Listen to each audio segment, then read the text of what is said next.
काल प्रवीणदादा गायकवाडांवर जो हल्ला झाला त्याचा निषेध आम्ही सर्वजण करतो। काल जर आपण बघितलं दीपक काटे ज्याच्यावर अनेक केसेस आहेत, तो भाजपचा युवा मोर्चाचा पदाधिकारी आहे। स्वतःच्या भावाला त्यांनी त्या ठिकाणी मारले, दुर्दैव असं तो जेलमध्ये 7 वर्ष जाऊन आलेला आहे। पुणे एअरपोर्टवर लाईव्ह काडतूस आणि बंदूक घेऊन विमान हायजॅक करायला चालला होता का काय, आणि भाजपचा पदाधिकारी याली काल प्रवीणदादा गायकवाडांना रस्त्यावर ओढलं, त्यांच्यावर शाई टाकली। आमचं पूर्णपणे म्हणणं आहे की पोलीस प्रशासन सुद्धा याच्यामध्ये सहभागी आहे, कारण का इंटेल असतं, इंटेलिजन्स असतं की कोण लोक उभी आहेत, कशासाठी उभी आहेत, काय करणार आहे याचा अंदाज पोलीस प्रशासनाला असावा।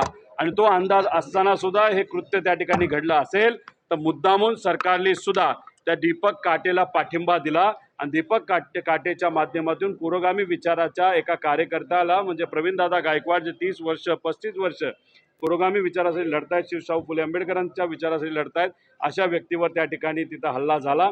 आणि तो हल्ला फक्त शाई फेकण्यापुरता नसून असंही म्हणलं जातं तर दीपक काटेच्या अंगावर बंदूक होती, पिस्तूल होता आणि कदाचित तिथं प्रवीणदादा गायकवाडांचा तिथं मृत्यूसुद्धा होऊ शकला असता, नाही तर तिथं त्या ठिकाणी त्यांच्यावर आघातसुद्धा झाला असता। त्यामुळे ह्या सर्व गोष्टीचा निषेध करतो, सरकारला सांगतो की दीपक काटेवर अशी कारवाई करा की इतरही जे सर्व लोक आहेत असे कार्यकर्ते क्रिमिनल माइंडेड त्यांना कुठेही धाडस झालं नाही पाहिजे, असं सरकारला या ठिकाणी विनंती करतो।